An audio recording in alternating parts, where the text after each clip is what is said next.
আজকে আপনারা শুনবেন এক দুর্ধর্ষ রোমাঞ্চকর অ্যাডভেঞ্চার গল্প সোনার জলাশয়। নমস্কার শ্রোতা বন্ধুরা, অন্ধকারের গল্পকথার সাম্রাজ্যে আপনাদের সকলকে স্বাগত।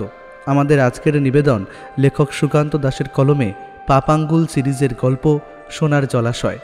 গল্পের সূত্রধার ও গল্প পাঠে শুভ, অন্যান্য চরিত্রে অভিক, বর্ণিশা, সৌরভ, ঋদ্ধি। শুরু হতে চলেছে আজকের গল্প সোনার জলাশয়।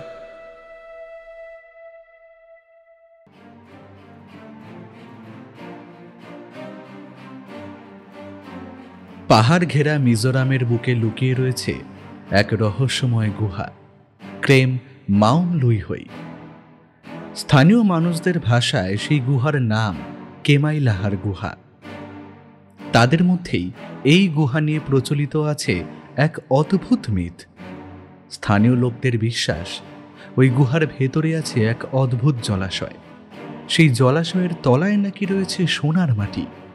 শুধু মাটি নয়, সেখানে নাকি জন্মেছে সোনার পাথরও।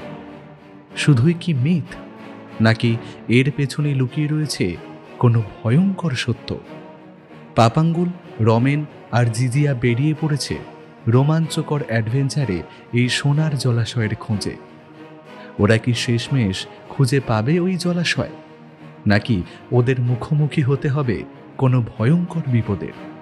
আসুন সবাই মিলে সাক্ষী হই এক দুরন্ত অ্যাডভেঞ্চার কাহিনীর। শুরু হচ্ছে টান টান উত্তেজনায় ভরা পাপাঙ্গুলের অ্যাডভেঞ্চার সিরিজের প্রথম কাহিনী, সোনার জলাশয়।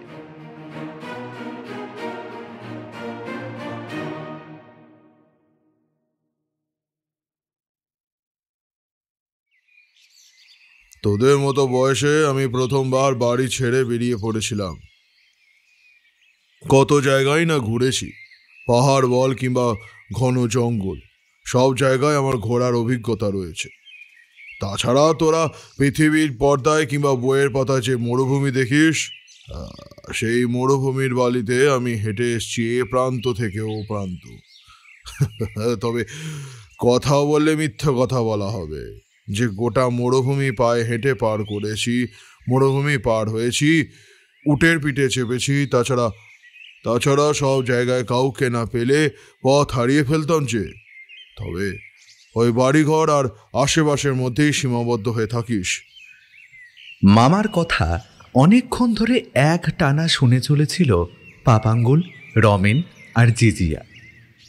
এবার প্রথম মুখ খুলল জিজিয়া। না মামা, আমরা শুধু যে বাড়িতেই বসে থাকি সেটা কিন্তু নয়। আমরা এর মধ্যে অনেক জায়গায় ঘুরেছি, তবে তোমার মতো অনেক দূরে যাওয়ার সাহস করে উঠতে পারিনি। আসলে বাড়ি থেকে তো বাইরে কোথাও আমাদের ছাড়তে চায় না। জিজিয়ার কথায় মামা হেসে উঠল, তারপর বলল, তোদের কি মনে হয় আমি বাড়িতে বলেছিলাম যে আমি মরুভূমি যেতে চাই, আর বাড়ির লোক আমাকে ছেড়ে দিয়েছে? বাড়িতে জানতোই না রে, বাড়ি থেকে পালিয়ে গিয়েছিলাম। তারপর আবার মাঝখানে ফিরে আসি, তারপর আবার সময় সুযোগ পেলেই বেরিয়ে পড়তাম। মামা, তুমি তো এখনো চাইলে বেরিয়ে পড়তে পারো, এখন আর কোথাও যাও না কেন? রমেনের কথার উত্তরটা দিল পাপাঙ্গুল। আরে মামা যেবার ওই আফ্রিকায় গিয়েছিল, সেবার নীল নদে একটা বড় মাছ মামাকে পায়ে কামড়ে দিয়েছিল। তারপর থেকে মামা ডান পাটা সামান্য খুঁড়িয়ে খুঁড়িয়ে চলে। তখন থেকেই মামা বাড়ি ছেড়ে কোথাও যায় না। পাপাঙ্গুলের কথা শেষ হতেই মামা তার প্যান্টের নিচের দিকটা সামান্য তুলে পায়ের কাছটা দেখালো। পায়ের উপরে একটা মোটা ব্যান্ডেজ মতন বাঁধা রয়েছে, তবে বোঝা যায় পায়ের পেছনের দিকটায় সামান্য ক্ষত রয়েছে। ব্যান্ডেজের নিচের দিক দিয়ে পায়ের একটা জায়গা কালো মতো হয়ে রয়েছে। সেটা দেখে ওদের গাটা কেমন যেন শিরশির করে উঠল। মামা কিন্তু হেসে বলল, এটা যদি না হতো তাহলে কি আমার তোরা এখন দেখতে পেতিস? হ্যাঁ, আমি এখন কোথায় কোথায় ঘুরে বেড়াতাম। ইচ্ছে ছিল গোটা পৃথিবী এভাবেই ঘুরে ঘুরে দেখব। তবে তবে যেটুকু দেখেছি সেইটুকু নেহাত কম নয়। ছোটবেলায় বইতে ভ্রমণ কাহিনী পড়তে পড়তে কেমন যেন মনে হতো আমি নিজেই একদিন বেরিয়ে পড়ব। তবে তবে সেই সমস্ত গল্প যদি আমি লিখি তাহলে সেই ভ্রমণ কাহিনী হবে পড়ার মতো। কি নেই সেই গল্পে? বিপদ রয়েছে, আছে ভয়, সব থেকে বেশি রয়েছে অ্যাডভেঞ্চারের আনন্দ। তবে পাপাঙ্গুলের কাছেও শুনেছি তোরাও নাকি এমন অ্যাডভেঞ্চারে মাঝে মাঝে বেরিয়ে পড়িস। হ্যাঁ হ্যাঁ মামা, করি তো। কিন্তু তোমার মতো এত দূরে কোথাও তো আমরা যেতে পারি না। কাছাকাছি কোনো পুরনো জমিদার বাড়ি কিংবা বেশ বড় কোনো জঙ্গলে ঘুরে বেড়াই। মামা ভাগ্নে পাহাড়েও একবার গেছিলাম। বাহ, এই বয়সে ঘুরে বেড়াতে ধমনীতে রক্তে প্রবাহ বেশি হবে। এই সময় ঘুরে বেড়াবি না তো কি আমার মতো বুড়ো বয়সে ঘুরে বেড়াবি? হ্যাঁ এখন আর ঘুরে বেড়ানো হয় না বলেই বইপত্র পড়ি, বুঝলি? ওই যে আমার বইয়ের আলমারিতে যে সমস্ত বই রয়েছে তার বেশিরভাগই কিন্তু ভ্রমণের বই, বিভিন্ন জায়গার ইতিহাস নিয়ে লেখা পুরনো বই। এই সমস্ত পড়ে কিছুটা দুধের স্বাদ ঘোলে মেটায় আর কি।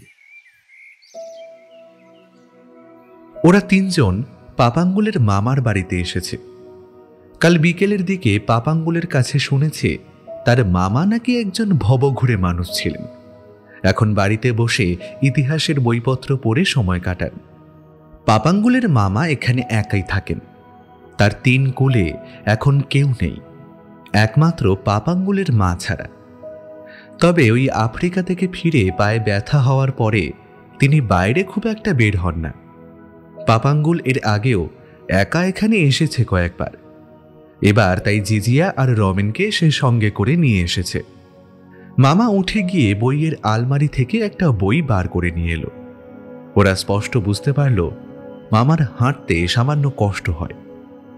মামা যেখানে বসে রয়েছে সেই বিছানার একপাশে একটা লাঠি রাখা রয়েছে। লাঠিতে ভর করেই তাকে হাঁটতে হয়। ঘরের কাজকর্ম করবার জন্য গ্রামেরই একজন মহিলা রয়েছে। সে মাঝে মাঝে ঘরদোর পরিষ্কার করে দেয়। প্রতিদিন সকালে সে রান্নাটা করে দেয়। টাকার অভাব মামার নেই। গ্রামে যা চাষের জমি রয়েছে সেই চাষ থেকে বছরে একটা ভালো টাকা উপার্জন হয়। সেখান থেকেই তার একার সংসারটা চলে যায়। কিন্তু মামার বড় দুঃখ, তিনি আর কোথাও বেরিয়ে পড়তে পারেন না বলে। বইটা ওদের সামনে রেখে মামা বললেন, এই বইতে আফ্রিকার সমস্ত ইতিহাস এবং আফ্রিকার সব জায়গার কথা বলা রয়েছে। এই বইটা দেখেই আফ্রিকা যাওয়ার সিদ্ধান্ত নিয়েছিলাম। সেবার নীল নদের নদীতে যে কত বড় বিপদে পড়েছিলাম তা তোদের না বললে তোরা হয়তো বুঝতে পারবি না। তবে সেসব তোদের এখন বলতে চাই না। ওসব শুনে তোরা ভয় পেলে তোদের মধ্যে থাকাও অভিযাত্রীর মনটা দমে যাবে। আমি চাই তোরা আমার মতো বেরিয়ে পড়, গোটা পৃথিবীকে নিজের চোখে ঘুরে দেখ। কাছাকাছি কোথায় যাওয়া যেতে পারে সেখান থেকে শুরু কর। তারপর আস্তে আস্তে যত বড় হবি তত না হয় দূরে যাবি। যাই করিস না কেন বা আমার মনে কষ্ট দিয়ে কিছু করিস না। ওই ভুলটা আমি করেছিলাম, তাই মায়ের মৃত্যুর সময় তাকে আমি নিজের চোখে দেখতে পাইনি। কথাটা বলতে বলতে মামা খোলা জানলা দিয়ে বাইরের দিকে তাকায়। বইটা পড়ে থাকে ওদের সামনে টেবিলের ওপর। ইংরেজিতে আফ্রিকার কথাটা লেখা রয়েছে, আর রয়েছে আফ্রিকার কয়েকটা বড় বড় স্থানের ছবি। তার মধ্যে নীল নদটাকে ওরা দেখতে পায়। মামা তখন কিন্তু বাইরের দিকেই তাকিয়ে রয়েছে। ওরা তিনজনে মুগ্ধ হয়ে বইয়ের বাইরের দিকের ছবিটা দেখতে থাকে। পাপাঙ্গুল বইটা হাতে তুলে নিয়ে খুলে ফেলে। মামা যেন নিজের মতোই বলে, বুঝলি পাপাঙ্গুল, জীবনে নিজের ইচ্ছেটাকেই সব সময় প্রাধান্য দিয়েছি। আর তাই এমন অনেক কিছুই হয়েছে যেগুলো হওয়ার কথা ছিল না। আজ হয়তো আমার জীবনটা এমন হতো না যদি না বাড়ির লোকের কথা শুনে বেরিয়ে পড়তাম এখানে ওখানে। তবে তোরা যাই করিস অনেক ভেবে চিন্তে করিস, এমন। পাপাঙ্গুল বইটা নামিয়ে রাখল। তারপর বলল, মামা, আগেরবার যখন আমি এখানে এসেছিলাম তখন তুমি একটা পাহাড়ের কথা বলছিলে না? সেই পাহাড়ের মধ্যে কোথাও একটা লুকানো গুহা আছে বলেছিলে, সেই গল্পটা বলো না। পাপাঙ্গুলের কথায় মামা হেসে উঠল। তারপর বলল, গল্প? আরে সেসব গল্প কোথায়, ওগুলো হলো সত্যি ঘটনা, সত্যিকারের ইতিহাস। ইতিহাস যত পুরনো হয় ততই আস্তে আস্তে সেগুলো গল্প হয়ে যায়। এই যে তোরা ইতিহাসের কথা পড়িস, ব্যাবিলন সভ্যতা, হরপ্পা, মহেঞ্জোদারো সভ্যতা, কিংবা ওই যে নীল নদের কথাই বল না কেন, তার আগেও তো একটা ইতিহাস রয়েছে। সেই ইতিহাসটা এখন তোদের কাছে গল্প। মাটি খুঁড়ে প্রত্নতাত্ত্বিকরা যখন এইসব সভ্যতা ধ্বংসাবশেষ খুঁজে বার করেছে তখন সেইগুলো তাদের কাছে পুরনো গল্প কিংবা পুরনো ইতিহাস হয়ে গেছে। অথচ ভেবে দেখ, একদিন সেই সব সভ্যতা যেন জীবন্ত ছিল। নীল নদের ধারে গড়ে উঠেছিল আরও এক সভ্যতা। তাদের জীবনযাত্রা কেমন ছিল, ঠিক কেমন ছিল তাদের দেখতে। এই যে আমরা এখন এই ঘরে বসে কথা বলছি, এমন সময় তারা কি করত, এইসব কথা ভাবতে ভাবতে গোটা শরীরে কেমন যেন শিরশির করে ওঠে। সারাক্ষণ মনে হয় এক্ষুনি যেন ছুটে চলে যাই সেখানে, যেখানে মাটির তলায় আজ থেকে কয়েক হাজার বছর আগে মানুষ বাস করত। সেই মানুষদের দেখার একটা প্রবল ইচ্ছা ছোটবেলা থেকেই আমার মনের মধ্যে ঘুরে ফিরে বেড়ায়, জানিস তো। তবে তোকে যে পাহাড়ের কথা বলেছিলাম সেটা এত দূর নয়, সেটা আমাদের এখানেই, ভারতবর্ষের মধ্যে। ভারতবর্ষের মধ্যে? ভারতবর্ষের মধ্যে কোথায় মামা? মেঘালয়ের নাম শুনেছিস? গাঢ় খাসি জয়ন্তিয়া পাহাড়ের কথা। ওই পাহাড়ের কাছে রয়েছে কেমাইরাহা গুহা। মেঘালয় রয়েছে মোট এমন 9টা গুহা। আরও একটা গুহা রয়েছে মিজোরামে। মিজোরামে যে পাহাড়ের কাছে গুহা রয়েছে সেই গুহার নাম ব্রিটিশরাই দিয়েছিল। সেই গুহার নাম হলো ক্রেম মাউমলুই। তবে স্থানীয় মানুষের ভাষায় সেই গুহার নাম হয়েছে কেমাইলাহা গুহা। সেই গুহা নিয়ে একটা গল্প কিন্তু প্রচলিত আছে। সেই গল্প সেখানকার স্থানীয় লোকেরাও জানে। তবে আমি সেই গল্পর কথা জানতে পেরেছি একটা বই পড়ে। আমি যখন আফ্রিকা থেকে এখানে ফিরে আসি, তারপর থেকে আমায় যেমন দেখতে পাচ্ছিস, এইভাবেই আমি মাঝে মাঝে শহরের দিকে চলে যাই। সেখানে ইতিহাস এবং ভ্রমণ কাহিনী বেশ কিছু দুষ্প্রাপ্য বইয়ের খোঁজ পেলে সেগুলো নিয়ে আসে। এখন আর শহরে যাওয়া হয় না। এই কাজে আমায় কয়েকজন সাহায্য করে। এক সময় আমি তাদের গল্প বলেছি, এমনকি তারাও আমার মতে একজন অভিযাত্রী বলতে পারিস। সেই কারণে তারা আমায় সাহায্য করে। তারা তেমন কোনো বইয়ের সন্ধান পেলে সেটা আমার কাছে এনে দেয়। তেমনি একটা বইয়ের সন্ধান পেয়েছিলাম সেই গুহায়। কেমাইলাহার গুহা নিয়ে সেখানকার স্থানীয় লোকদের মধ্যে একটা অদ্ভুত মিথ প্রচলিত আছে। মিথ কাকে বলে নিশ্চয়ই জানিস। ওই অঞ্চলে সেই মিথ অনুযায়ী ওই গুহার ভেতরে একটা অদ্ভুত জলাশয় আছে। সেই জলাশয়ের তলায় নাকি সোনার মাটি রয়েছে। শুধু মাটি নয়, সেখানে নাকি সোনার পাথর জন্মেছে। তবে অনেক মিথ শুধু মিথই হয়। আমার পায়ের অবস্থা এমন, আমি তাই সেখানে যাওয়ার কোনো সুযোগ জোগাড় করে উঠতে পারিনি। আমার চেনা কয়েকজনের মধ্যে 2-1 সেখানে গিয়েছিল। তবে সেই গুহার ভেতর ঢুকে পড়ার পর তারা সেখান থেকে এগিয়ে যাওয়ার কোনো রাস্তা নাকি খুঁজে পায়নি। তাই বাধ্য হয়ে তাদের ফিরে আসতে হয়েছিল। তবে একটা কথা কি বলতো, যারা ওখানে গিয়েছিল তারা অভিযাত্রী হলেও তাদের মনে ছিল লোভ আর ভয়।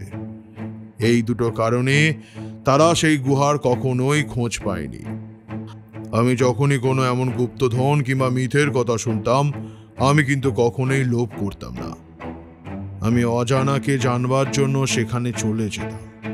তাই চরম বিপদের মধ্যে পড়লেও শেষ মুহূর্তে ঠিক সেখান থেকে বেঁচে ফিরে আসতাম।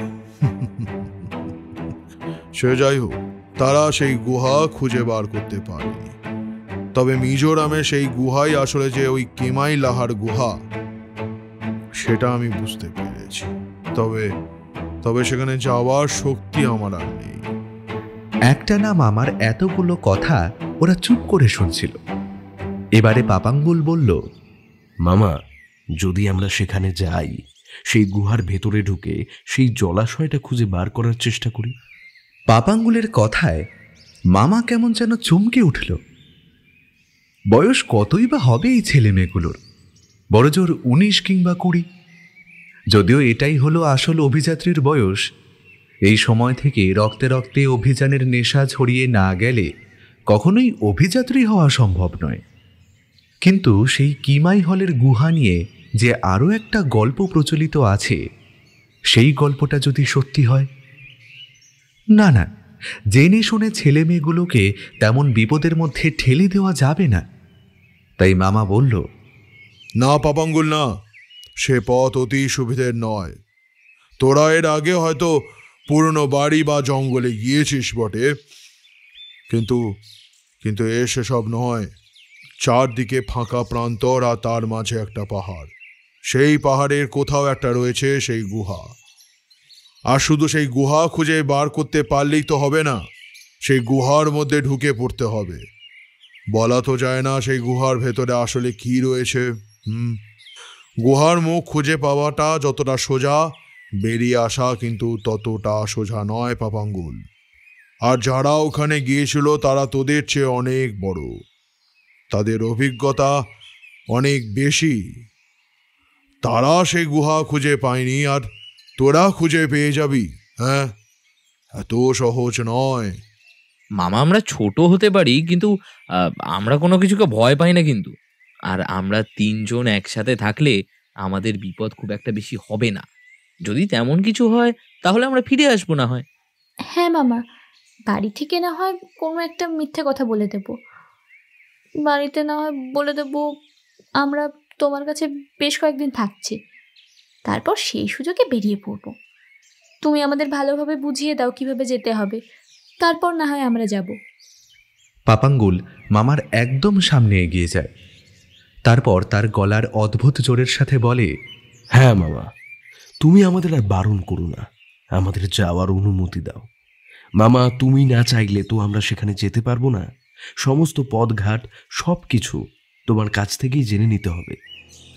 মামা অবাক হয়ে থাকে এই 3 জনের দিকে। 3 জনের চোখের দৃষ্টি কেমন যেন উজ্জ্বল হয়ে রয়েছে। তাদের শক্ত চোয়াল আর মুখের প্রতিজ্ঞ ভাব দেখে তিনি কেমন যেন চমকে ওঠেন। ছোটবেলায় তিনি প্রথম যখন বাড়ি থেকে বেরিয়েছিলেন, তখন তার চোখেও ছিল অমন উজ্জ্বল দৃষ্টি, যে দৃষ্টিতে লাল আগুনের আভা দেখা যায়, যে দৃষ্টি কখনোই মাথা নিচু করতে জানে না। ওই শক্ত চোয়াল জানে সমস্ত কিছু বিপদকে অতিক্রম করে এগিয়ে যেতে। তার চোখে কেমন যেন জল চলে আসে। তাহলে কি এতদিন পরে তিনি এমন কাউকে খুঁজে পেলেন যারা তার অসমাপ্ত অভিযানগুলো সম্পূর্ণ করতে পারবে? এই পাপাঙ্গুল, রমেন আর জিজিয়া কি পারবে ওই মিজোরামের কেমাইলাহার গুহা খুঁজে বার করে সেখানে ঢুকতে? খুঁজে বার করতে পারবে কি সেই জলাশয় যার তলায় সোনার পাথর ফলে?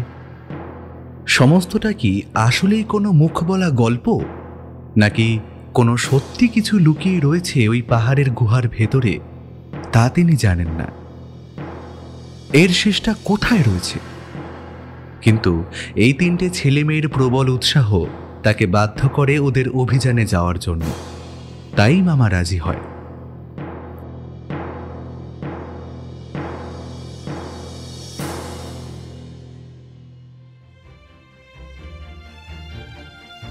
সমস্ত ব্যবস্থাটা কিন্তু মামা নিজেই করে দেয়। পাপাঙ্গুলের বাড়িতে কথা বলে জানিয়ে দেয় 15 দিন ওরা এখানেই থাকবে। আসলে মামা একটা নতুন অভিযানের গল্প লিখতে শুরু করেছে, সেটা লেখার কাজে ওরা তাকে সাহায্য করবে। মামার পায়ের অসুবিধার কথা তো সবাই জানত, তাই পাপাঙ্গুলের বাবা মা কোনো আপত্তি করে না। ধীরে ধীরে জিজিয়া এমনকি রমেনের বাড়ির সাথে কথা বলে তাদেরকেও রাজি করানো হয়। তাছাড়া ওদের পড়াশোনা নিয়ে এখন খুব একটা চাপ নেই। মাঝখানে যদি কোনো কারণে ছুটি থাকে তাতে অসুবিধে হবে না। তবে ওদের 3 জনের বাড়ির লোকের একটাই চিন্তা রইল, এই 3 জন বেশ ডানপিটে, কারোর কথা শোনে না। তাছাড়া ওদের সাহসের অভাব নেই, তাই মাঝে মাঝে অনেক বিপদেও ওরা পড়ে যায়। সেই যেবার ওদের পাড়াতে রাতের বেলা ডাকাত পড়ল, তখন তো দিনে রাতে ওদের 3 জনের উপস্থিত বুদ্ধি আর সাহসের জন্য গোটা ডাকাতের দলটাকে ধরা গিয়েছিল। তবে তারা তো অন্য কোথাও যাচ্ছে না, রয়েছে একটা গ্রামে পাপাঙ্গুলের মামার কাছে। তাই বাড়ির লোকেরা খুব বেশি চিন্তা করল না। মামা ওদের সমস্ত পথ বাতলে দিলেন, এমনকি একটা লোককেও জোগাড় করে দিলেন যে ওদের নিয়ে যাবে আসামের গৌহাটি পর্যন্ত। তবে ওরা কি কারণে যাচ্ছে সেটা ওই লোকটাকে বলা যাবে না। মামা লোকটাকে বলে দিল ওরা যাচ্ছে আসামে মামার চেনা একজনের সাথে দেখা করতে। তার কাছ থেকে কিছু দুষ্প্রাপ্য বই ওরা নিয়ে আসবে, তার সাথে কয়েকদিন ওখানে থাকবেও।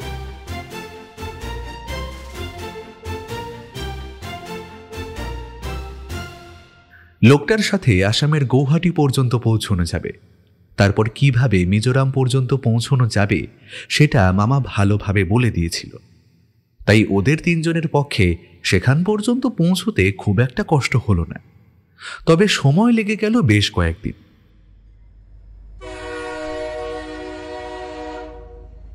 ইচ্ছে করেই ওরা ট্রেনে এসেছিল, যাতে ট্রেনে রাতের বেলা চেপে দূরপাল্লা যাওয়ার একটা অনাবিল আনন্দ ওরা উপভোগ করতে পারে।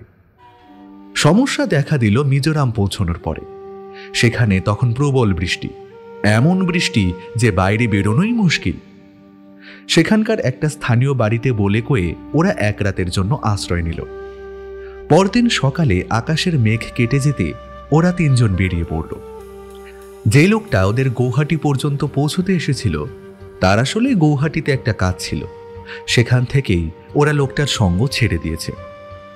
ওদের তিনজনের পিঠেই মস্ত বড় ব্যাগ, তার মধ্যে জামা কাপড় ছাড়াও আরো অনেক কিছু রয়েছে, যেগুলো মামা বলে দিয়েছেন কিছু কিছু জিনিস তারা সঙ্গে করে নিয়ে নিয়েছে। গোটা দুপুর হেঁটে মামার দেওয়া পথের নির্দেশ এবং ম্যাপ মতো ওরা গিয়ে পৌঁছল মিজোরাম পাহাড়ের কোলে একটা ছোট্ট গ্রামে। গোটা পথ কিন্তু ওরা হেঁটে আসেনি। এদিকে অদ্ভুত কিছু রিকশার মতন গাড়ি রয়েছে, সেই গাড়িতে চড়ে এই রুক্ষ পথে ওরা খানিকটা উপরে উঠে এসেছে। পাহাড়ের কোলে ভেসে থাকা এই গ্রামের নাম হলো লিজন। সেই গ্রামে ওরা সেদিনের মতো আশ্রয় নিল। গ্রামের লোকেরা ওদের এখানে আসার আসল উদ্দেশ্য জানতে পারল না। ওরা বলল পাহাড় ঘুরে দেখতে এসেছে। যে বাড়িতে ওরা আশ্রয় নিয়েছিল সেই বাড়িতে ওদের বয়সী একটা ছেলে ছিল। এখানকার মানুষদের পোশাক আশাক বড় বিচিত্র ধরনের, তাছাড়া ওরা মাথায় কাপড়ের মতো কি যেন একটা পরে। ওদের সেই পোশাক বেশ পছন্দ হলো। সেই ছেলেটিকে বলতেই সে ওদের জন্য তেমনই পোশাক কয়েকটা এনে দিল। মাথায় কাপড় বাঁধার সাথে সাথে বিচিত্র রঙের কিছু পালক গুজে নিল মাথার কাছে। সেই দিনটা একরকম ভাবে কেটে গেল। সেদিন রাত্রে ওদের ঘুমানোর জন্য যে ঘর দেওয়া হয়েছিল সেই ঘরে শুয়ে পাপাঙ্গুল বলল, দেখ, মামা কিন্তু বারংবার বলে দিয়েছে এখানকার কেউ যেন জানতে না পারে আমরা ওই কেমাইলাহার গুহাতে ঢোকার জন্য এখানে এসেছি। জানতে পারলে আমাদের কিন্তু এখানে আর থাকতে দেবে না। কাল সকাল হলেই আমরা এখান থেকে বেরিয়ে পড়ব, আর ওই কিমাইলাহার গুহার ব্যাপারে যতটা জানা যায় সেটা জানার চেষ্টা করব। কিন্তু এখানকার লোকেরা যে বাংলা জানে না, এদের ভাষাও বড় অদ্ভুত। কেন তোদের মনে নেই? মামা বলে দিয়েছিল ওইখানকার অঞ্চলের মানুষেরা মারা ভাষায় কথা বলে। তবে সেই সমস্ত নিয়ে খুব একটা সমস্যা হবে না, আকারে ইঙ্গিতে ওদের বুঝিয়ে দিতে পারলেই হলো। কাল থেকেই তাহলে আমাদের অভিযান শুরু হবে। ওই যে উত্তরের দিকে পাহাড়টা দেখতে পাচ্ছিস, ওটাই হলো মিজোরামের সেই পাহাড় যে পাহাড়ের কথা মামা বলে দিয়েছিল। আর ওই পাহাড়ের কোথাও না কোথাও সেই গুহাটা আছে। এত বড় একটা পাহাড়, সেই পাহাড়ে কোথায় গুহা রয়েছে সেটা খুঁজে বার করব কি করে? খুঁজে বার করতে যে হবেই। এই পাহাড়ের কোথাও একটা গুহাটা রয়েছে, তবে মামা বলে দিয়েছিল গুহাটা খুব একটা উপরে নয়, পাহাড়ের নিচের দিকেই রয়েছে। আমাদের পাহাড়ের খুব একটা উপরে উঠতে হবে না গুহাটা খোঁজার জন্য। মামা যে ম্যাপটা দিয়েছিল সেই ম্যাপটা কাল সকালে একবার হলেও বার করতে হবে। এখন ঘুমিয়ে পড়, কাল গোটা দিন হয়তো আমাদের বাইরেই কাটবে। ঘরের মধ্যে একটা অদ্ভুত আকারের লণ্ঠনের আলো জ্বলছিল। সেই আলোটা সামান্য কমিয়ে দিয়ে ওরা তিনজনে ঘুমিয়ে পড়ল। ওদিককার খাবারগুলোও অচেনা, তবে খিদের চোটে বেশ খানিকটা ওরা খেয়েও ফেলেছে। পেট ভরা রয়েছে, তাছাড়া গোটা শরীরে রাজ্যের ক্লান্তি। তাই দেখতে দেখতে একসময় ওরা তিনজনেই ঘুমিয়ে পড়ল। যে বাড়িতে ওরা আশ্রয় নিয়েছিল, পরদিন সকালে তাদের বিদায় জানিয়ে তারা বেরিয়ে পড়ল। সেই ছেলেটি ওদের কাছে মারা ভাষায় জানতে চাইল যে ওরা কোথায় যাবে। ওরা বুঝতে না পারায় ছেলেটা আকারে ইঙ্গিতে ওদের বোঝাতে চাইল। একসময় দুজনেই বুঝতে পারল দুজনে কি বলতে চাইছে। ওরা জানালো ওরা ওই পাহাড়টা একটু ঘুরে দেখবে, তারপর সেখান থেকে চলে যাবে। আকার ইঙ্গিতে পাপাঙ্গুল একটা গুহার কথা জিজ্ঞাসা করল, আর সেটা জিজ্ঞাসা করতে ছেলেটার মুখটা কেমন যেন ভয়ে সাদা হয়ে গেল। একটা কথা সে বুঝতে পারল যে ছেলেটার ভাষা বুঝতে না পারলেও সে যে কিমাইলাহার কথাটা বলছে সেটা বোঝা যাচ্ছে। মামা যে কিমাইলাহার গুহার কথাটা বলেছিল সেটা আসলে ওদের ভাষায় হয়ে গেছে কিমালাহা। তারপর দুটো চোখ বিস্ফারিত করে দুটো হাত নাড়িয়ে নাড়িয়ে ছেলেটা ওদের ওখানে যেতে বারণ করল। কেন জিজ্ঞাসা করতে এই ছেলেটা একটা অদ্ভুত কাণ্ড করল। সামনে রুক্ষ পাথরে মাটি, সেখান থেকে একটা পাথর তুলে নিল। তারপর বাড়ির দেওয়ালের গায়ে মাটির ওপরে খসখস করে কিছু যেন আঁকতে লাগলো। আঁকা শেষ হলে ওরা দেখতে পেল ছেলেটা যেটা এঁকেছে সেটা অন্য কিছু নয়, একটা বিশাল আকারের সাপের মতো কিছু। তবে তার চেয়েও বেশি যেটা অদ্ভুত সেটা হলো সেই সাপের মাথায় দুটো শিং রয়েছে। ব্যাপারটা দেখে একমাত্র পাপাঙ্গুল বুঝতে পারল যে ওরা ঠিক জায়গাতেই এসেছে। যে গুহার কথা মামা বলেছে সেই গুহার কথাই ছেলেটা বলছে। কয়েকটা কথা সে জানে যেগুলো রমেন কিংবা জিজিয়া জানে না। ওদের ভয় হতে লাগলো, যদি ছেলেটা গ্রামের লোকেদের বলে দেয় তাহলে তো ওদের আর কেউ ওইদিকে যেতে দেবে না। তাই ওরা কোনো রকমে ছেলেটাকে বুঝিয়ে দিল যে ওরা ওই গুহায় যাবে না। ওই গুহার কথা ওরা শুনেছিল, তাই ওটা জিজ্ঞাসা করছে। ওরা পাহাড়ে ঘুরে আজকে সন্ধ্যের মধ্যেই আবার এখানে ফিরে আসবে। এই কথাই কিন্তু ছেলেটা আশ্বস্ত হল। তারপর ওরা তিনজন মিলে বেরিয়ে পড়ল সেই পাহাড়ের উদ্দেশ্যে।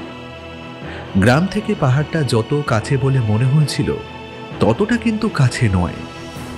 এমন শূন্য ফাঁকা প্রান্তরে ঢালু জায়গায় দূরত্ব সহজে বোঝা যায় না। সকালবেলা হাঁটতে শুরু করে ওরা দুপুরের দিকে এসে পৌঁছল। পাহাড়টা থেকে খানিকটাই দূরে, কিন্তু আর হাঁটা যাচ্ছে না। তাই পথের এক পাশে ওরা পিঠের ব্যাগগুলো খুলে রেখে বিশ্রাম নিতে লাগলো। একসময় জিজিয়া বলল, ছেলেটা যে ছবিটা এঁকেছিল সেটা কিন্তু বড় অদ্ভুত। যেন মনে হলো একটা বড় সাপের ছবি এঁকেছে, তবে তার মাথায় যেন দুটো শিং। এমন কিছু হতে পারে নাকি? ছেলেটা কি বলতে চাইলো বলো তো? ওই গুহার মধ্যে কি এমন আছে? আমারও সেটাই মনে হলো। ওই ছেলেটা গুহার কথা শুনে হঠাৎ করে এমন ভয় পেল কেন? পাপাঙ্গুল চুপ করে ব্যাগে হেলান দিয়ে শুয়েছিল। এবার শান্ত গলায় শুয়ে থেকেই বলল, মামা বলে দিয়েছিল ওই গুহার মধ্যে কিছু একটা আছে। গ্রামের লোকেরা সেটাকেই ভয় পায়, আর সেই কারণেই গ্রামের কেউ ওই গুহার মধ্যে যাওয়ার সাহস কখনো করে না। বাইরে থেকে কেউই গুহার মধ্যে ঢুকতে চাইলে তাকেও সেখানে ঢুকতে দেয় না, কারণ ওরা বিশ্বাস করে ওই গুহার ভেতর যে আছে সে চায় না বাইরের কেউ ওখানে ঢুকুক। তাই ওরা অমন কিছু একটা বলে বোধহয় আমাদের ভয় দেখাতে চাইছিল। ওসব নিয়ে বেশি ভাবিস না, এই একটু বিশ্রাম কর, তারপর আবার বেরিয়ে পড়ব। আকাশে রোদ রয়েছে। রোদের তীব্র তাপ ওদের গায়ে এসে লাগছে। তবে কোথা থেকে যেন একটা ঠান্ডা বাতাস বয়ে আসছে মাঝে মাঝে। শুয়ে থাকতে থাকতে ওদের চোখ লেগে এসেছিল। যখন চোখ খুলল তখন সূর্য হেলে পড়েছে পশ্চিমের দিকে, আর ওরা হেঁটে চলেছে উত্তরের পথে। ঘুম ভাঙতেই ওরা আর দেরি করল না। তাড়াতাড়ি পিঠের ব্যাগ তুলে নিয়ে ওরা হাঁটতে শুরু করলো। সন্ধে নামার আগেই ওই পাহাড়ের কাছে গিয়ে পৌঁছতে হবে। রাতের অন্ধকারে ওই পাহাড়ে ওঠা একদম ঠিক হবে না, কিন্তু বিধিবাম। এখান থেকে যত দূরে পাহাড় বলে ওরা মনে করেছিল, পাহাড়টা তার থেকেও বেশি দূরে ছিল। একদম সূর্য যখন পশ্চিম আকাশে হেলে পড়েছে, লাল আলোয় চারপাশটা ভরে গেছে, ঠিক তখনই ওরা এসে পৌঁছলো একদম পাহাড়ের সামনে। দূর থেকে পাহাড়টাকে যত বড় মনে হচ্ছিল, পাহাড়টা তার চেয়েও অনেক বড়। সত্যিই তো, এই পাহাড়ের সেই একটা গুহা খুঁজে পাওয়া কি সহজ হবে? তাছাড়া মামা তো বলে দিয়েছিল এই পাহাড়ে এমন অনেক গুহা আছে। সেই গুহাগুলোর মধ্য থেকে ওই একটা গুহা খুঁজে বার করা খুব একটা সহজ কাজ হবে না। কিন্তু সেই দিন অন্ধকার নেমে আসবে একটু পরেই। এখন আর তেমন কিছুই করা যাবে না। তাই পাপাঙ্গুল বলল, আর এগিয়ে কাজ নেই, একটা কাজ করি, এই পাহাড়ের নিচের দিকেই কোথাও একটা রাতের মতন থাকার ব্যবস্থা করি। কিন্তু রাতের বেলায় খোলা জায়গায় পাহাড়ের কোলে থাকবো, যদি রাতের বেলায় কিছু বেরিয়ে আসে, মানে পাহাড়ি জায়গায় তো সাপ থাকে, তাছাড়া যদি কোনো জীবজন্তু আসে, আমাদের কাছে তো ছুরি ছাড়া তেমন কিছু নেই। জিজিয়া ঠিক কথাই বলেছে। তার চেয়ে বরং একটা কাজ করা যাক। আমাদের কাছে তো টর্চ রয়েছে, মোমবাতি, এমনকি দেশলাইও রয়েছে। একটা মোমবাতি জ্বালানো যাক। দুজন ঘুমাই, একজন জেগে থাকি। কিছুক্ষণ পর আবার একজনকে তুলে দিয়ে আবার অন্য একজন ঘুমিয়ে পড়ব। তাহলে অল্প অল্প করে সবার ঘুমটাও হয়ে যাবে। এতে সবাই একসাথে ঘুমিয়ে পড়ার জন্য কোনো বিপদও থাকবে না। রমেন এটা ঠিক কথাই বলেছে, তবে আমাদের মধ্যে একজনের জায়গার প্রয়োজন নেই। জিজিয়া, তুই একটু ঘুমিয়ে নে বরং। আমরা দুজনে প্রথমে জাগি, তারপর তুই জাগবি।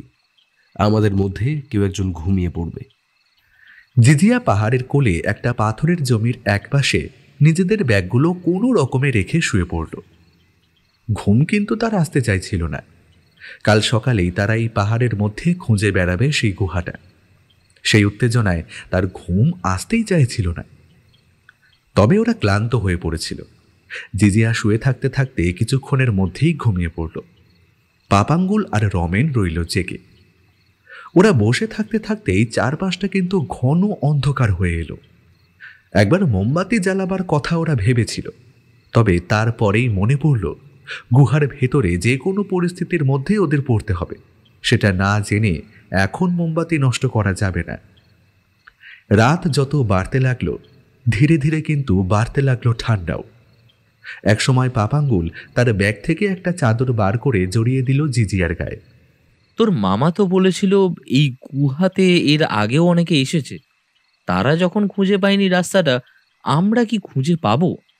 এর আগে যারা এখানে এসেছে তারা কিন্তু মামার কাছ থেকে গোটা ব্যাপারটা জেনে নিয়ে আসেনি। মামা আমাদের সাহায্য করছে। মামা আমায় একটা ম্যাপ তৈরি করে দিয়েছে, যেটা মামা বইপত্র পড়ে জোগাড় করতে পেরেছে। তুই ভুলে যাস না, মামা শুধুই পাহাড়ের কথাই নয়, পাহাড়ের ইতিহাসের কথাও বই পড়েই জানতে পেরেছে।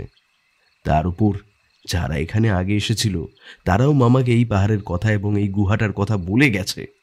আমরা কি পারবো ওই গুহার মধ্যে ঢুকে সেই জলাশয়টা খুঁজে বার করতে, যার নিচে সোনার পাথর রয়েছে?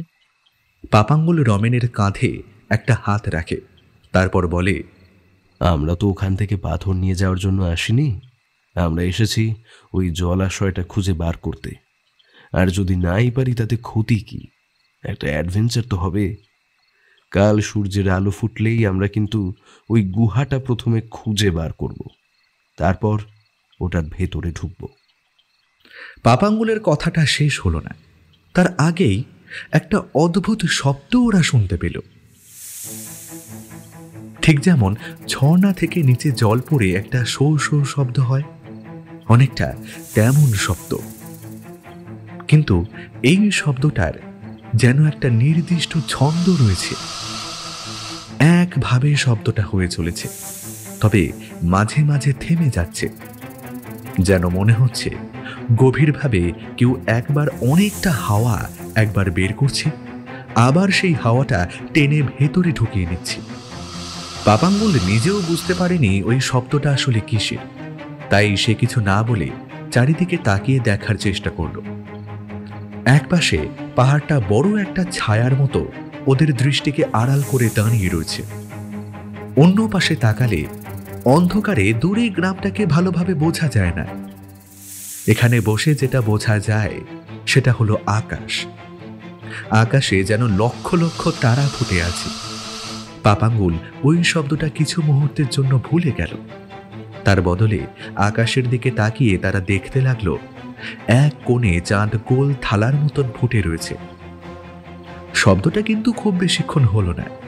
কিছুক্ষণ হয়ে তারপর আস্তে আস্তে কোথায় যেন মিলিয়ে গেল। মনে হলো শব্দটার উৎস আস্তে আস্তে দূরে কোথাও চলে যাচ্ছে। রমেন যেন নিজের মনেই বলল, এখানকার লোকেরা এত বছর ধরে এখানে রয়েছে, অথচ তারা গুহার ভেতরে কখনোই ঢুকে দেখার চেষ্টা করেনি। তারা সবাই জানে ওই গুহার ভেতরে জলাশয়ের তলায় রয়েছে সোনার পাথর, তাহলে সেখান থেকে সোনা নিয়ে আসার চেষ্টা করলো না কেন? দেখে তো মনে হয় এটা বেশ গভীর। কোনো একটা কারণ তো নিশ্চয়ই আছে ওখানে না যাওয়ার। পাপাঙ্গুল নিজেও জানে কারণ আছে, আর সেই কারণে মামা বারবার ওদের গুহার ভেতরে সাবধানে থাকতে বলেছে। কিন্তু কি আছে ওই গুহার ভেতরে? আর একটু আগে যে শব্দটা শুনতে পেল, সেটা কিসের শব্দ? দেওয়ালের গায়ে ওই ছেলেটা পাথর দিয়ে যে সিংহওয়ালা সাপের ছবি এঁকেছিল, এটা কি তার? বাকি রাতটা আর ওর ঘুম হলো না। একরকম মাঝে মাঝে চোখ বন্ধ করে পাহাড়ের গায়ে হেলান দিয়ে শুয়ে রইল। পাহাড়ের আশেপাশে কিন্তু সবুজ ঘাস জন্মে রয়েছে। পাথরের মাটিতে যে সবুজ গাছ কিংবা ঘাস দেখা যায়, সেগুলো সমতলের মতো নয়, অনেকটা আলাদা। তবে সেগুলো যে কি ঘাস, সেটা চেনার মতন জ্ঞান ওদের এখনো নেই। সূর্যের আলো যখন পূর্ব আকাশ লাল করে উঠতে শুরু করলো, তখন ওরা জিজিয়ার ঘুম ভাঙিয়ে দিল। ঘুম ভেঙে উঠে জিজিয়া বলল, সকাল হয়ে গেছে যে, তোরা ঘুমাসনি? রাতের বেলা গোটা আকাশের তারা আর চাঁদ দেখতে এত সুন্দর লাগছিল না যে ওসব দেখতে দেখতে কখন যে রাত শেষ হয়ে গেল বুঝতেই পারিনি। এখন আর অপেক্ষা করে লাভ নেই, চল আমরা বেরিয়ে পড়ি। গুহাটা খুঁজে বার করতে হবে আবার। মামা ওই গুহাটার ব্যাপারে একটা ধারণা পাপাঙ্গুলকে দিয়েছিল। পাহাড়ের পশ্চিম কোণ বেয়ে উঠতে হবে উপরের দিকে। বেশ খানিকটা উঠে আসার পরে পাহাড় সামান্য সমতল হয়েছে। তারপরে আবার শুরু হয়েছে খাড়াই পাহাড়। ওই সমতল জায়গাটা ধরে আরও পশ্চিম দিকে এগিয়ে গেলে পাহাড়টা সামান্য বাঁক নিয়ে একটা ছোট্ট খাঁজ মতো তৈরি করেছে। সেই খাঁজের ওপারে আছে একটা গুহা। তবে তার আশেপাশে আরও কয়েকটা গুহা রয়েছে। সেই গুহাগুলো বাইরে থেকেই দেখা যায়, তবে ওই গুহাটা খাঁজের আড়ালে থাকে, তাই চট করে ওই গুহাটাকে দেখা যায় না। এর আগে যারা এখানে এসেছিল তাদের মধ্যে কয়েকজন ওই গুহা পর্যন্ত পৌঁছেছিল, তবে ভেতরে ঢোকার পরে আর তারা কোনো রাস্তা খুঁজে পায়নি।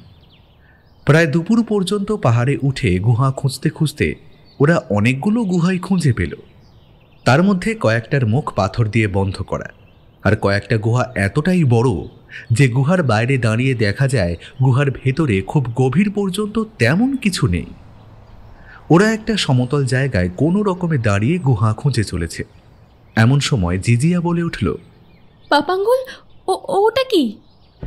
জিজিয়ার কথায় ওরা দুজনে মিলে পেছনের দিকে তাকাতেই দেখতে পেল একটা সাপ, একটা কালো রঙের সাপ। খুব দ্রুত গতিতে যেন ওদের দিকেই তেড়ে আসছে। সাপটাকে দেখে ভয়ে ওদের সবার হাত পা যেন ঠান্ডা হয়ে গেল। সাপটাকে দেখেই বোঝা যাচ্ছে সে ওদের গন্ধ পেয়েছে। সাপ আসলে গন্ধ পায় না, চোখেও ভালোভাবে দেখতে পায় না। সাপ শব্দ শুনে এগিয়ে আসে। ওদের হাঁটা চলা এবং কথা বলার শব্দই বোধহয় সাপটা বুঝতে পেরেছিল। ওরা কি করবে তা বুঝতে পারছিল না। সামনের দিকে দৌড়তে গেলে পাহাড় ঢালু হয়ে নেমে গেছে। পেছনের দিকের পথটা দিয়ে ওরা অনেক কষ্ট করে এইমাত্র হেঁটে এসেছে। সেই দিক দিয়ে দৌড়ানো অসম্ভব। একমাত্র ওদের সামনে রয়েছে একটা গুহা মুখ। আর সময় নষ্ট না করে ওরা তিনজন তাড়াতাড়ি সেই গুহা মুখের মধ্যে ঢুকতেই বুঝতে পারল ওই গুহার ভেতরটা কেমন যেন অন্ধকার। বাইরের সূর্যের আলো গুহার মুখের কাছ পর্যন্ত এসেছে সবে। রুদ্ধশ্বাসে একরকম নিঃশ্বাস বন্ধ করে কোনো রকম শব্দ না করে গুহার দেওয়ালের একপাশে ওরা সেঁটে রইল। সাপটা যেন বুঝতে পেরেছিল ওরা গুহার ভেতরে ঢুকেছে। তাও সাপটাও সূর্যের আলোতে যতক্ষণ দেখা গেল ততক্ষণে এসে ঢুকলো সেই গুহার ভেতরে। আর তারপরেই আর তাকে দেখা গেল না।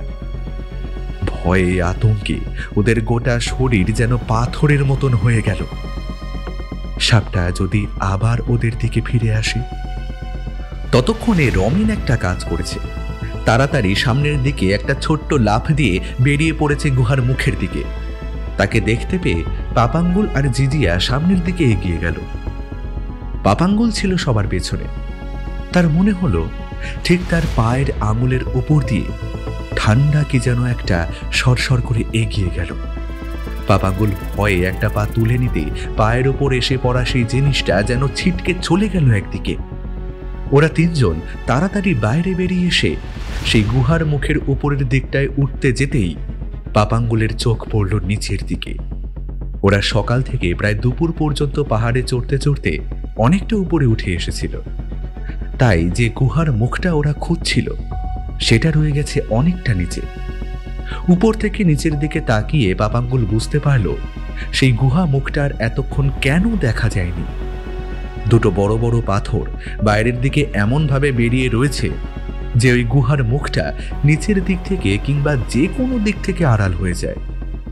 একমাত্র উপরের দিকে এলে তারপরেই ওই গুহার মুখটা খুঁজে পাওয়া যায়। এই কারণেই বোধহয় মামা বলেছিল এই গুহার মুখটা খুঁজে পাওয়া অত সোজা নয়। সেটা দেখতে পেয়ে পাপাঙ্গুল চিৎকার করে বলে উঠল, রমেন, ওই দেখ সেই গুহাটা। ওরা দুজনে নিচের দিকে তাকিয়ে কিন্তু কিছুই দেখতে পেল না। পাপাঙ্গুল তাড়াতাড়ি পাহাড়ের এক পাশ ধরে নিচের দিকে নামতে গিয়ে হঠাৎ একটা কাণ্ড ঘটে গেল। তাড়াতাড়িতে নামতে গিয়ে পাপাঙ্গুলের পা গেল পিছলে। সে দুটো ডিগবাজি খেয়ে হরকাতে হরকাতে সে পাহাড়ের ঢাল দিয়ে নামতে লাগলো নিচের দিকে। ঘটনার আকস্মিকতায় জিজিয়া আর রমেন দুজনেই কেমন যেন ভয় পেয়ে গেল। ওরা আস্তে আস্তে পাহাড়ের খাঁজ ধরে নিচের দিকে নামতে শুরু করেছে আর চিৎকার করে বলছে, পাপাঙ্গুল, পাপাঙ্গুল, যে কোনো কিছু একটা হাত দিয়ে শক্ত করে ধর। পাপাঙ্গুল কিন্তু বুঝতে পারছিল সেটাই উচিত, কিন্তু সে কিছুই করতে পারছিল না। এই পাহাড়ের কাছে তেমন কোনো খাঁজ নেই যেটা ধরে সে নিজের শরীরের পতনকে আটকাতে পারবে। বেশ খানিকটা নেমে আসার পরে পাহাড়ের এক কোলে একটা শক্ত পাথর চেপে ধরে পাপাঙ্গুল নিজেকে আটকাল। ততক্ষণে তার শরীরের অনেক জায়গায় ক্ষত সৃষ্টি হয়েছে। হাতের এক পাশটা টনটন করে উঠেছে আঘাতে। কোনো রকমে থমকে দাঁড়াবার পরে জিজিয়া আর রমেন এসে টেনে তুলল পাপাঙ্গুলকে।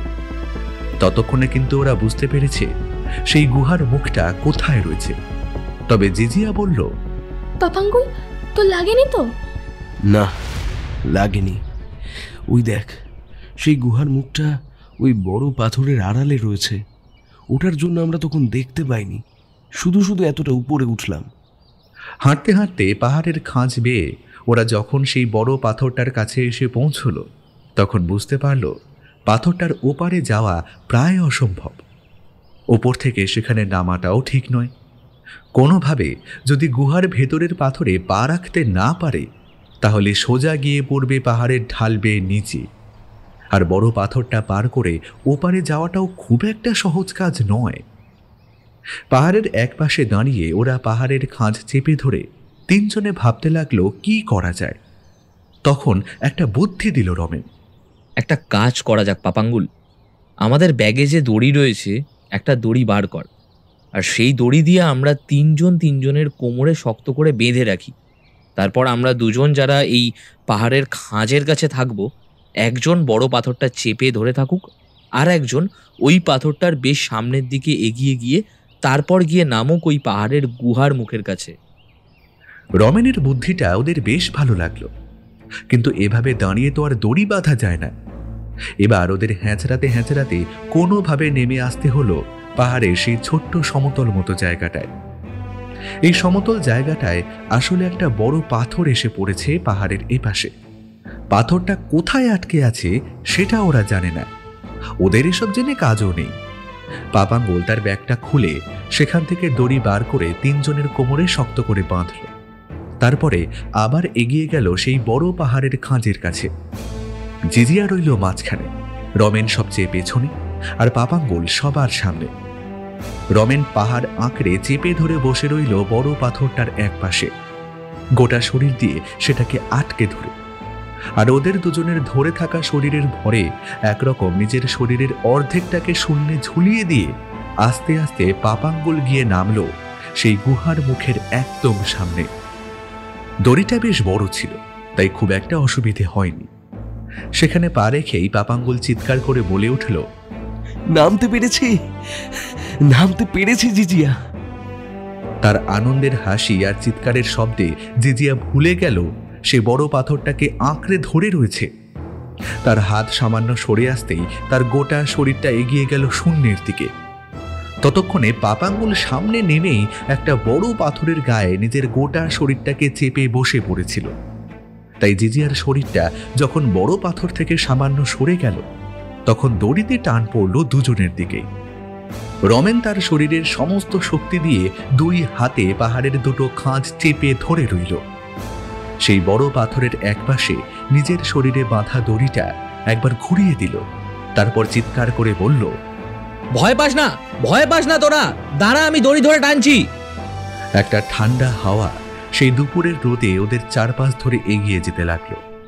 যেন গুহার ভেতর থেকে একটা অদ্ভুত গন্ধ বাইরে ভেসে আসছে। বোঝা যায় এই গুহায় মানুষের পা খুব একটা পড়েনি। শূন্যে ঝুলে গেলেও জিজিয়া পরক্ষণে উপস্থিত বুদ্ধি কাজে লাগিয়ে বড় পাথরটার এক প্রান্ত দুহাতে জড়িয়ে ধরেছিল। তাই অনেকক্ষণের চেষ্টায় সবাই এসে দাঁড়ালো গুহার মুখের সামনে। তারপর শরীরটা সেই গুহার মুখের পাথরের মাটিতে হেলিয়ে দিয়ে শুয়ে হাঁপাতে লাগলো ওরা। তারপর একসময় পাপাঙ্গুল হেসে উঠল। সে হেসে উঠতেই বাকি দুজন পাথরের মাটিতে শুয়ে থাকতে থাকতে হেসে ফেলল। গুহার ভেতরে ওরা ঢুকতেই বুঝতে পারল অন্ধকারে কোনো কিছুই দেখা সম্ভব নয়। ওরা সঙ্গে করে মোমবাতি নিয়েই এসেছিল, তাছাড়া হাতে করে নিয়ে এসেছিল টর্চ লাইটও। একটা টর্চ লাইট বার করে সেই টর্চ লাইটের আলো গুহার ভেতরে ফেলতেই ওরা কিন্তু অবাক হয়ে গেল। গুহার মধ্যে কোথাও কোনো যাওয়ার রাস্তা তো নেই। একটাই রাস্তা, তা সোজা ঢুকে গেছে ভেতরের দিকে। টর্চের আলো সেই গুহার ভেতরের অন্ধকারকে ভেদ করতে পারল না। গুহার ভেতরে কেমন স্যাঁতস্যাঁতে গন্ধ, আর তার সাথে কি ভীষণ ঠান্ডা।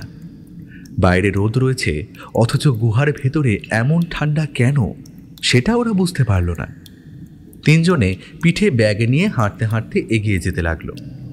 পায়ের তলায় শক্ত পাথরের মাটি কেমন যেন স্যাঁতস্যাঁতে হয়ে এসেছে। বেশ খানিকটা হেঁটে আসার পরে ওরা বুঝতে পারল রাস্তাটা নেমে গেছে নিচের দিকে। হাতের টর্চ লাইটটাকে শক্ত করে চেপে ধরে পাপাঙ্গুল এগিয়ে গেল সামনের দিকে। দড়িটা কিন্তু তখনও ওদের তিনজনের কোমরে বাঁধা রয়েছে। এভাবে যে কতক্ষণ ওরা হেঁটেছিল তা ঠিক মনে নেই। আশেপাশে মাঝে মাঝেই কেমন যেন অদ্ভুত শব্দ শোনা যেতে লাগলো। হাত বাড়ালে গুহার শক্ত পাথরের মাটি স্যাঁতস্যাঁতে, তবে তার সাথে এখানে ওখানে কেমন যেন শেওলা জমেছে। ওরা বুঝতে পারছিল ওরা নেমে যেতে শুরু করেছিল, তবে সেই সমস্ত বোঝার মতো কোনো উপায় নেই। আসার সময় একটা ঘড়ি সঙ্গে করে আনলে ভালো হতো। তবে মামা একটা কম্পাস দিয়ে দিয়েছে। পাপাঙ্গুল এক জায়গায় থমকে দাঁড়িয়ে কম্পাস বার করে পরীক্ষা করতেই বুঝতে পারল ওরা এগিয়ে চলেছে পূর্ব মুখে। অর্থাৎ এই যে বড় পাহাড়টা ওরা বাইরে থেকে দেখছে, সেই পাহাড়টাকে লম্বালম্বি ভেদ করে ওরা এগিয়ে চলেছে নিচের দিকে। এতক্ষণে সেই সমতলে ওরা এসে পড়েছে যেখানে ওরা শুয়েছিল, অথবা তার চেয়েও বেশি নিচে। একসময় জিজিয়া বলে উঠল, পাপাঙ্গুল, এখানে যদি আমরা একবার হারিয়ে যাই তাহলে তো আর এখান থেকে বেরোতে পারবো না। আর টর্চ লাইটের আলো যদি বেশিক্ষণ না থাকে, ব্যাটারি তো একসময় ফুরিয়ে যাবে। আমরা অনেকক্ষণ এক টানা চলেছি। আমাদের ব্যাগে কিছু শুকনো খাবার, পাউরুটি, বিস্কুট, চকলেট আছে, সেগুলো বার কর। কিছুটা খেয়ে নেওয়া যাক, এরপরে কি হবে আমরা জানি না। ব্যাগ থেকে খাবার বার করে ওরা খেয়ে নিল। তারপর জল খেয়ে যখন খানিকটা চনমনে লাগলো ওদের, তখন আবার ঘুরে ফিরে বেড়াতে লাগলো চারপাশে। জিজিয়ার কথাটা ওদের মনে ধরল। টর্চ লাইট জ্বালিয়ে রেখেই ব্যাগ থেকে মোমবাতি বার করলো ওরা। তারপর দেশলাই জ্বালালো। দেশলাই জ্বালিয়ে দেশলাইটা নিজের প্যান্টের পকেটে ঢুকিয়ে রাখলো পাপাঙ্গুল। টর্চ লাইটটা ব্যাগে ঢুকিয়ে আবার হাঁটতে হাঁটতে সামনের দিকে এগিয়ে গেল। এবার যেন মনে হলো ওরা নিচের দিকে নামছে। মোমবাতির আলোয় ওরা চারপাশটা দেখতেই বুঝতে পারল ওরা সমতল একটা জায়গায় এসে পড়েছে, আর তার চারপাশটা কেমন যেন অদ্ভুত। উপরের দিকে তাকালে অন্ধকার ছাড়া আর কিছুই বোঝা যায় না। চারপাশে যেদিকে চোখ যায় সেদিকেই অন্ধকার। কোথায় যে পথ রয়েছে আর কোন দিকে এগিয়ে যেতে হবে তার কিছুই বোঝা যায় না। হঠাৎ কিসে একটা ধাক্কা খেয়ে রমেন বলে উঠল, এটা আবার কি? এই পাপাঙ্গুল, এই তোর টর্চটা একবার জ্বালা তো। পাপাঙ্গুল টর্চ বার করে জ্বালাতে যেটা দেখতে পেল তাতে ওদের গোটা শরীর ভয়ে কেঁপে উঠল একবার। জিনিসটা কোথা থেকে বেরিয়েছে সেটা বোঝা যায় না, তবে একটা বড় পাথরের খণ্ড যেন অনেক উঁচু থেকে শুরু হয়ে শেষ হয়েছে ঠিক ওদের মাথার কাছে এসে। মাথার কাছটা সূচালো। কোনোভাবে যদি ওই তীক্ষ্ণ জায়গায় হাত কিংবা অন্য জায়গা লাগে তাহলে সঙ্গে সঙ্গে কেটে যাবে। সেই টর্চের আলোয় ওরা এদিকে ওদিকে তাকিয়ে দেখতে পেল চারিদিকে অমন তীক্ষ্ণ পাথরের ফলা নেমে এসেছে।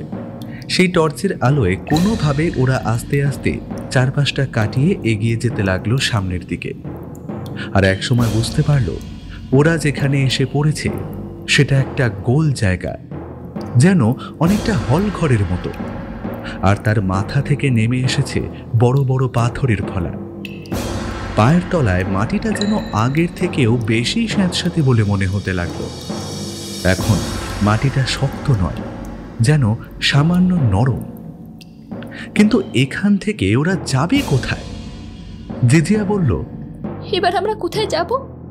পাপাঙ্গুল গম্ভীর গলায় বলল, মামা যাদের কথা বলেছিল তারা এই পর্যন্ত এসে পড়েছিল। তারপর এখান থেকে আগে যাবার কোনো রাস্তা ওরা খুঁজে পায়নি। আমাদের সেই রাস্তাটা খুঁজে বার করতে হবে। কথাটা শেষ হওয়ার সাথে সাথেই সেই শব্দটা আবার শোনা গেল। সেই যে পাহাড় থেকে ঝর্ণার নিচে পড়ার সময় যেমন শো শো শব্দ হয়, তেমন একটা ছন্দে সেই শব্দটা শুনতে পেল ওরা। আর মনে হলো ওদের পায়ের তলায় মাটিটা সামান্য কেঁপে উঠল। পাপাঙ্গুল ভালো করে পায়ের দিকে টর্চের আলো ফেলল, আর তারপর পায়ের দিকে তাকিয়ে একটা হাত সামনের দিকে তুলে ধরে এগোতে লাগলো সামনের দিকে। এভাবে এগিয়ে চলার একটাই কারণ, যদি কোনো পাথরের ফলা বেরিয়ে থাকে তাহলে তাতে যেন ধাক্কা না খায়। বেশ কিছুক্ষণ ধরে সেখানে ঘুরতে ঘুরতে ওরা কিন্তু কোনো পথ দেখতে পেল না। ততক্ষণে বাকি দুজনেও টর্চ বার করেছে। সেই টর্চ নিয়ে গোল জায়গাটায় ওরা বারবার ঘুরে আসতে লাগলো। টর্চে আলো না থাকলে ওরা এখান থেকে বাইরে বেরোবার পথটাও যে দেখতে পাবে না সেটা স্পষ্ট বোঝা যাচ্ছে। উপরে উঠতে গেলে এবার উঠতে হবে পাহাড়ে ওঠার মতো হামাগুড়ি দিয়ে। বেশ অনেকক্ষণ ধরে খুঁজতে খুঁজতে একসময় রমেন বলল, চারপাশে তো কোনো রাস্তা নেই, কিন্তু একটা ব্যাপার দেখ, উপরের দিকে, ওই যে উপরের দিকে একটা কালো মতো কি রয়েছে না?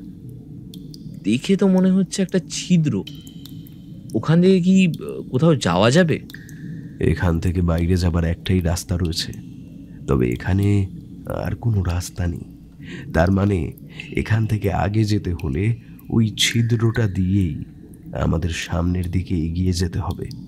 কিন্তু সমস্যা হলো ওখান পর্যন্ত যাব কি করে? 3টে টর্চের আলো গিয়ে পড়ল ওদের থেকে প্রায় কয়েক হাত উপরে একটা দেওয়ালের কালো ছিদ্রের ওপর। ওরা চুপ করে বসে বেশ কিছুক্ষণ ভাবতে লাগলো। তারপর একসময় পাপাঙ্গুল বলল, দেখ, ওই পাথরের চাইটা কিন্তু একদম ওই ছিদ্রের একপাশ দিয়ে নেমে এসেছে। ওই পাথরটা ধরে যদি উপরের দিকে উঠা যায়, ভাব, তারপর যদি কোনোভাবে ওই ছিদ্রটা পর্যন্ত পৌঁছানো যায় তাহলে একবার চেষ্টা করা যেতে পারে। পাপাঙ্গুলের কথায় সকলেই মত দিল, কিন্তু ওই পাথরের স্বরূপ ফলাটা ধরে উপরের দিকে উঠবে কে? কোনোভাবে যদি ওটা ভেঙে পড়ে যায় তাহলে? কিন্তু তখন আর কিছুই করার নেই। পাপাঙ্গুল দড়িটা কাঁধে জড়িয়ে নিয়ে এসেই পাথরের ফলাটা ধরে উপরের দিকে উঠতে লাগলো। আর উঠতে যেতেই বুঝতে পারলো পাথরের ফলাটা কেমন যেন মসৃণ। এটা ধরে বেশি দূর ওঠা সম্ভব নয়, কিন্তু এতটা এসে ওরা তো আর ফিরে যেতে পারে না। তাই একটা বুদ্ধি বার করল সে। পাথরের ফলাটা ধরে যতটা উঠতে পেরেছিল ততটা ওঠার পরে আবার নিচে নেমে গেল। তারপর পায়ের সাথে সেই পাথরের বলাকায় দড়ি বাঁধল, তারপর শরীরটাকেও বাঁধল। তারপর ঠিক তাল গাছে যেভাবে ওঠে সেইভাবে উঠতে লাগলো সেই পাথরের ফলাটা বেয়ে। দেখতে দেখতে একসময় উপরে পৌঁছে গেল। আর পৌঁছে যেতেই আরও একটা সুবিধে হলো তার। পাথরের ফলাটার খানিকটা উপরের দিকে একটা ছোট্ট মতো খাঁজ রয়েছে। সেই খাঁজের ভেতরে হাত ঢোকানো যায়। তবে যদি ওখানে কোনো সাপ থাকে? কথাটা ভেবে একটা অদ্ভুত কাজ করল। সেই ফোকরের কাছে নিজের মুখটা নিয়ে গিয়ে একবার ফু দিল পাপাঙ্গুল। বারবার মনে হচ্ছিল সেই ফোকরের ভেতর যদি কিছু থাকে আর তা যদি বাইরে বেরিয়ে আসে, সেটা তবে পাপাঙ্গুলের মুখের উপর আক্রমণ করবে। তবুও নিজের সমস্ত শক্তি দিয়ে একবার ফু দিতেই যখন মনে হলো কিছুই নেই, তখন হাত রাখল। হাত রাখতে বুঝতে পারল জিনিসটা খুব ধারালো, বেশিক্ষণ এইভাবে ধরে রাখা যাবে না। তাই কোনো রকমে সেটা এক হাত দিয়ে চেপে ধরে দড়ি বাঁধা জোড়া পাটাকে তুলে দিল সেই দেওয়ালের গায়ের ছিদ্রের ওপর। নিচ থেকে ব্যাপারটা দেখে চলেছে জিজিয়া। ব্যাপারটা এমন দাঁড়ালো যে পাপাঙ্গুলের পা রয়েছে সেই ছিদ্রের কাছে আর তার হাত রয়েছে সেই পাথরের ফলাটার দিকে। জিজিয়া আর রমেন একবার চিৎকার করে উঠল, কিন্তু তাদের কথা শোনার মতো সময় তখন পাপাঙ্গুলের নেই। সে জিমন্যাস্টিক করে, তাই অদ্ভুত কায়দায় সে পায়ের ওপর সমস্ত ভর দিয়ে দুটো হাত দিয়ে চেপে ধরল পাথরের ফলাটাকে। তারপর একটা হ্যাঁচকা ধাক্কায় নিজের শরীরটা নিয়ে গেল সেই ছিদ্রের কাছে। তবে ঠিক মুহূর্তে যদি মাথাটা নামিয়ে না আনতো, তাহলে তার মাথা পাথরের গায়ে লেগেই ফেটে যেত সঙ্গে সঙ্গে।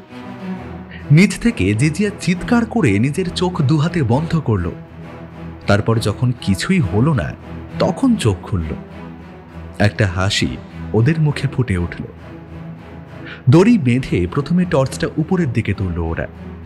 সেই ছিদ্রের মধ্যে বেশ খানিকটা এগিয়ে যেতেই পাপাঙ্গুল বুঝতে পারল ভেতরে একটা রাস্তা রয়েছে। তবে এই রাস্তা ধরে হেঁটে যাওয়া যাবে না, যেতে হবে হামাগুড়ি দিয়ে। দড়ির সাহায্যে ওদের দুজনকেও একটু পরেই অদ্ভুতভাবে টেনে তুলল পাপাঙ্গুল। তারপর তিনজন মিলে টর্চের আলোয় হামাগুড়ি দিয়ে সামনের দিকে এগিয়ে যেতে লাগলো। যত এগিয়ে যাচ্ছে তত যেন সেই ফসফস শব্দটা ওরা আরো ভালোভাবে শুনতে পাচ্ছে। ওরা বুঝতে পারছিল যেন কেউ এখনো এই ছিদ্রপথের সন্ধান পায়নি।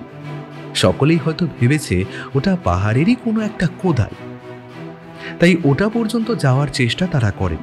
আর এত সহজে ওটা পর্যন্ত যাওয়াও সম্ভব নয়। ওটা এতটাই ছোট যে কোনো বাচ্চা ছেলে, মানে ওদের মতো কেউ ছাড়া অন্য কেউ ওর ভেতরে সহজে ঢুকতে পারবে না। শেষের দিকে পথ শুরু হয়ে এলো। ওরা গোটা শরীরটাকে সরিয়ে শুইয়ে সামনের দিকে এগিয়ে যেতে লাগলো। তাছাড়া পাথরের দেওয়াল আরো বেশি স্যাঁতসেঁতে, কেমন যেন ভিজে ভিজে। অনেকটা এগিয়ে আসার পর একটা অদ্ভুত ব্যাপার ঘটল। সামনে ঢালু জায়গাটা ওরা দেখতে না পেয়ে পাপাঙ্গুল গড়িয়ে গেল সামনের দিকে। তার পেছন পেছন বাকি দুজনও গড়িয়ে গেল। অনেকক্ষণ ধরে গড়িয়ে গেল তারা। তবে পাথর এখানে সামান্য নরম, তাছাড়া যে মাটিতে ওরা গড়িয়ে চলেছে সেটাও নরম, তাই আঘাত ওদের খুব একটা লাগলো না। ওরা বুঝতে পারল প্রায় কয়েক হাত উঁচু জায়গা থেকে নিচের দিকে ছিটকে পড়ল ওরা।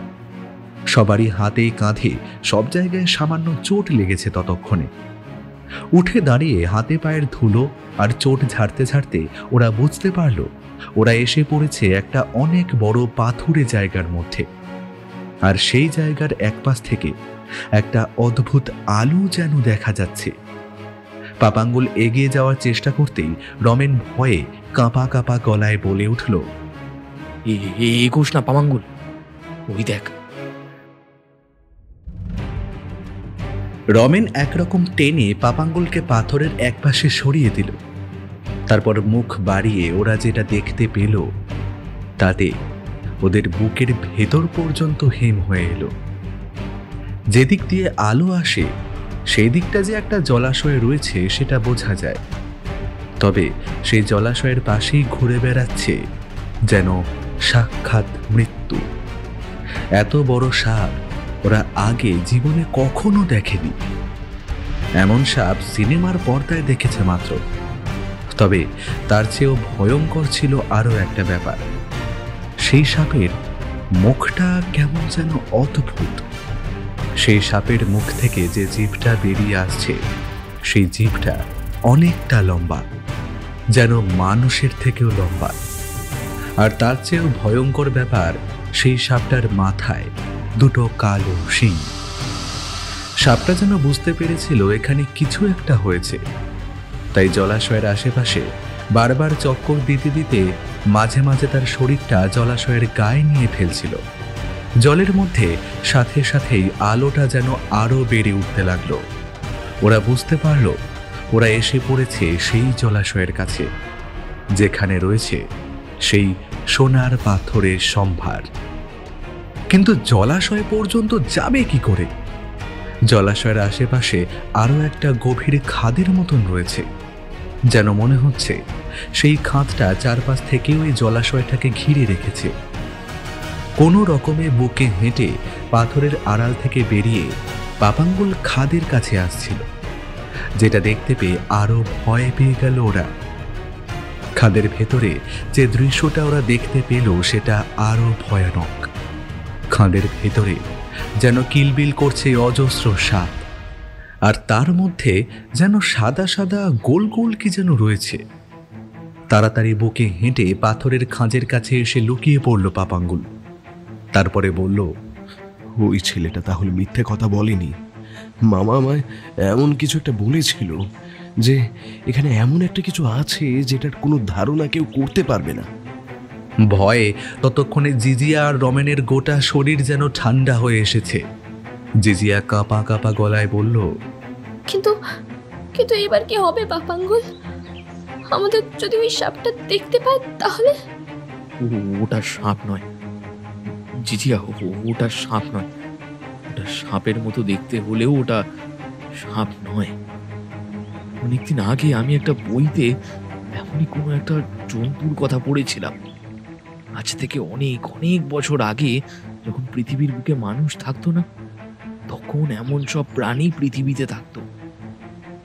অনেকে মনে করে সব প্রাণীরা এখনো পৃথিবীর বুকে আছে, তবে মানুষের জন্য তারা মানুষের লোকালয় থেকে অনেক অনেক দূরে কোথাও থাকে, যেখানে মানুষের পা পড়েনি এখন।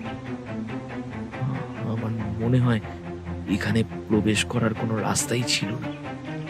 ওই সাপটাই পাথরের গা বেয়ে ছোট কোনো ফাটল দিয়ে ঢুকে পড়তো, ওই যেখানে আমরা এসে দাঁড়িয়েছিলাম সেইখানে। আর সেই কারণে পাথরের গায়ের ওই ছিদ্রটা তৈরি হয়েছে। আমার মনে হয় ওই সাপটা মাঝে মাঝে ওই পথে ওখানে গিয়ে পৌঁছয় যেখানে আমরা দাঁড়িয়েছিলাম সেদিন। দেখিসনি চারপাশে পাথরের গায়ে কেমন অদ্ভুত সব চিহ্ন, আর নিচের মাটিতে কেমন একটা লম্বা ঘষ্টানোর মতো চিহ্ন। এই সাপটা ওখানে যায়, তার জন্য এমন চিহ্ন হয়েছে। তবে ওটা সাধারণ কোনো সাপ নয়। আমাদের এখানে থাকাটা উচিত নয় পাপাঙ্গুল, আমাদের এখানে থাকাটা উচিত নয়। পাপাঙ্গুল বুঝতে পারছিল, কিন্তু এতটা কাছে এসে ওই জলাশয়ের সোনার পাথর না দেখে সেখান থেকে যেতে চাইল না সে। তাই কড়া গলায় বলল, তোদের যদি যেতে হয় তাহলে তোরা ফিরে যা। আমি ওই জলাশয়ের সোনার পাথর না দেখে কোথাও যাব না। পাগলের মতো কথা বলিস না। তুই বুঝতে পারছিস না ওই সাপটার কাছে গেলে কি হবে সেটা তুই বুঝতে পারছিস না। পাপাঙ্গুল অদ্ভুতভাবে হাসল, তারপর বলল, তুই শুধু ওটার কথা বলছিস? ওই সামনে খাজের মধ্যে যে ওরকম অনেক ছোট ছোট হাজার হাজার সাপ রয়েছে, সেগুলোর কথা বলছিস না? একবার গিয়ে দেখ। পাপাঙ্গুলের কথায় কৌতূহলী হয়ে রমেন বুকে হেঁটে সেখানে গেল। আর তারপর গোটা দৃশ্যটা দেখে সে কেমন যেন ভয় পেয়ে গেল। পাপাঙ্গুল ততক্ষণে দেখতে পেয়েছে একটা ব্যাপার। সাপটা গোটা জলাশয়টাকে চারপাশ থেকে গোল করে ঘিরে রাখলেও ওই খাদের একপাশে পাহাড়ের একটা ছোট্ট খাঁজ অদ্ভুতভাবে হেলে পড়েছে ওই জলাশয়ের এক পাশের দিকে। অন্তত সেখানে গিয়ে দাঁড়ালে জলাশয়টা ভালোভাবে দেখা যায়। তাই সে আর দেরি করল না, ওদের দুজনকে তুলে নিয়ে কোনো রকমে ওই অদ্ভুত সাপটার চোখের আড়াল করে হেঁটে যেতে লাগলো সেই দিকেই। প্রায় 2 ঘন্টা লেগে গেল ওই সামান্য পথ পেরোতে। কারণ সাপটা যখন ঘুরতে ঘুরতে ও পাশে যায় তখন ওরা থমকে যায়, আবার যখন এই পাশে এসে জলাশয়ের দিকে তাকিয়ে থাকে তখন ওরা হেঁটে যায়। এভাবে চলতে চলতে ছোট্ট সংকীর্ণ পাহাড়ের গা বেয়ে কোনো রকমে ওরা উঠে গিয়ে দাঁড়ালো। সেখানে উঠতে একটা অদ্ভুত ব্যাপার ওরা দেখতে পেল। পাহাড়ের খাঁজের সমতল জায়গাটায় অদ্ভুতভাবে বসে রয়েছে একটা নরকঙ্কাল। নরকঙ্কালটার ডান হাতে কি যেন একটা ধরা রয়েছে, আর বাঁ হাতটা নিচের দিকে। নরকঙ্কালটা যে কতদিন ধরে ওখানে বসে রয়েছে তা বোঝা সম্ভব নয়। সেটা দেখে জিজিয়া ভয় পেয়ে গেল। একটা চিৎকার করে উঠতে যাবে তখন রমেন তার মুখটা চেপে ধরল। পাপাঙ্গুল সামনে এগিয়ে গেল। কঙ্কালের গায়ের উপর একটা হাত রাখতেই আরও একটা অদ্ভুত ব্যাপার ঘটল। কঙ্কালটা যেন গুঁড়ো গুঁড়ো হয়ে সেখানেই পড়ে গেল। আর ঠিক তখনই সেই সাপটা একটা তীব্র গর্জন করে ছুটে এলো ওদের দিকে। ব্যাপারটা দেখে ওদের 3 জনের প্রায় ভয়ে গোটা শরীর বরফের মতো হয়ে যাওয়ার জোগাড়। পাপাঙ্গুল একটা অদ্ভুত কাজ করলো। মামা বারবার বলে দিয়েছিল কথাটা, ওই পাহাড়ের গুহার ভেতরে এমন কিছু একটা আছে যেটা অনেক বছর ধরে, প্রায় 1000 বছরেরও বেশি সেখানে আছে। আর ওখানে এমন কিছু একটা আছে যেটা দিয়ে ওই জন্তুটাকে নিয়ন্ত্রণ করা যায়। পাপাঙ্গুল আর দেরি করলো না। ধুলো হয়ে যাওয়া কঙ্কালটার হাতের থেকে একটা লোহার দণ্ডের মতো কি যেন পড়ে গিয়েছিল পাথরে। সেটা হঠাৎ করেই তুলে ধরল, আর সেটা ধরতেই একটা অদ্ভুত ম্যাজিকের মতন কাজ হলো। যে সাপটা এগিয়ে আসছিল ওদের দিকে এবার যেন তা থেমে গেল। তারপর অদ্ভুতভাবে মাথা নিচু করে লুটিয়ে বসে রইল পাথরের উপরে। তার সেই প্রবল গর্জন এবার থেমে গেছে। যেন মনে হলো ওই লোহার দণ্ডটা তুলে ধরার জন্য সাপটা মাথা নিচু করে ওদের বশ্যতা স্বীকার করে নিয়েছে।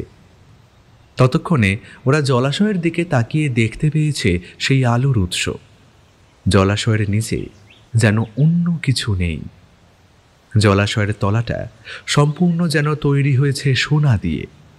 তবে ওগুলো যে সোনার পাথরের সেটা এত দূর থেকেও বোঝা যায়। সেই উজ্জ্বল আলো ওদের চোখে এসে লাগতে লাগলো। দুঃসাহসী কিশোর কিশোরী পাথরের উপর দাঁড়িয়ে দেখতে লাগলো সেই অভাবনীয় দৃশ্য। একসময় রমেন বলল, এই নরকঙ্কালটা যার, সে বোধহয় এই নরদণ্ডটা দিয়েই এই সাপটাকে এখানে আটকে রাখতো, আর ওই সোনার জলাশয়কে পাহারা দেওয়াতো। ওই দণ্ডটা ওর হাতে ছিল বলেই বোধহয় সাপটা এখানেই থাকে। মাঝে মাঝে এই গুহার ভেতরে ঘোরাফেরা করলেও বাইরে কখনো যায় না। কিন্তু আমাদের যে এবারে ফিরতে হবে, ওই সোনার জলাশয়টা দেখে মনের মধ্যে কেমন যেন একটা লোভ আস্তে আস্তে চাগার দিয়ে উঠছে। এখানে বেশিক্ষণ থাকা ঠিক হবে না, চ। পাপাঙ্গুল আর জিজিয়া দুজনে এই কথাটা বুঝতে পারছিল। পাপাঙ্গুল সেই পাথরের গায়ে লোহার দণ্ডটাকে কোনো রকমে আটকে দিল। সাপটা কিন্তু আগের মতোই মাথা নিচু করে একভাবে বসে রইল। সোনার জলাশয়ের সেই অপূর্ব দৃশ্য দেখতে দেখতে ওরা নেমে গেল সেই উঁচু জায়গাটা থেকে।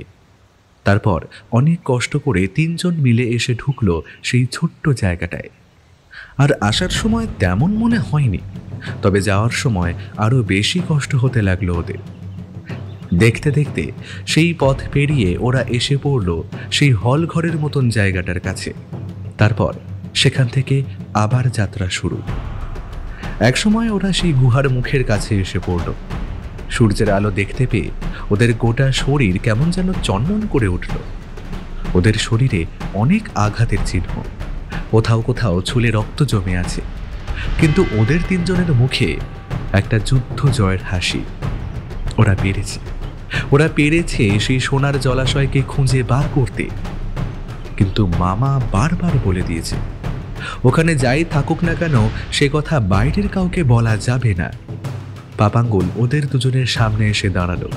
তারপর বলল, এই গুহার ভেতরে যা আছে তা কেউ যেন কোনো দিনও জানতে না পারে। আমরা তিনজন ছাড়া একমাত্র এটার ব্যাপারে জানবে মামা। কথা দে তোরা, এর কথা কাউকে বলবি না। মামা বলেছে এই পৃথিবীতে এমন অনেক রহস্য লুকিয়ে আছে যেগুলো তেমনি থাকতে দেওয়াই ভালো। সেগুলো নিয়ে নাড়াচড়া করা ভালো না। আমিও চাই না এখানে অন্য কেউ আসুক, কিংবা এই সোনার জলাশয়ে কেউ খুঁজুক, বা কেউ ওখানে ঢুকে পড়ুক। ওই সাপটা যদি একবার বাইরে বেরিয়ে আসে তাহলে কি অবস্থা হবে সেটা বুঝতে পারছিস? তাই ওটা ওর মতোই থাকুক, আর আমরা পৃথিবীর মানুষেরা আমাদের মতোই থাকি। কথাটা বলে পাপাঙ্গুল তার হাত বাড়িয়ে দিল তার বুড়ো আঙ্গুলের কাছে। সেখানে খানিকটা জায়গা খসে গেছে, সেখান থেকে রক্ত বেরিয়ে আসছে। জিজিয়া হাসি মুখে ওর হাতের উপর হাত রাখল।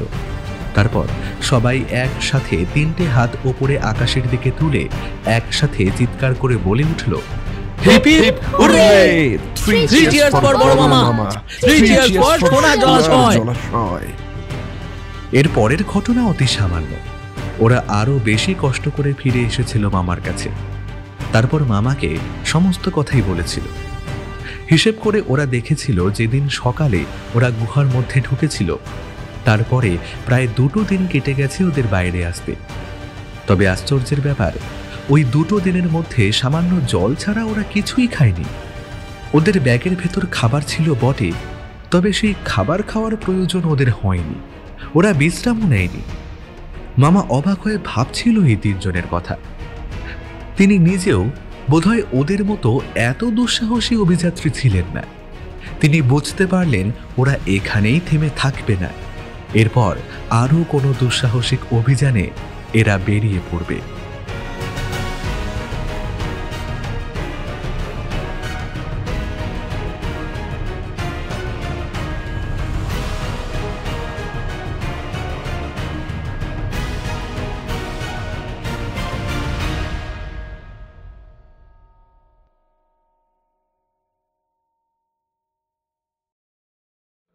শুনছিলেন লেখক সুকান্ত দাশের কলমে পাপাঙ্গুল সিরিজের গল্প সোনার জলাশয়।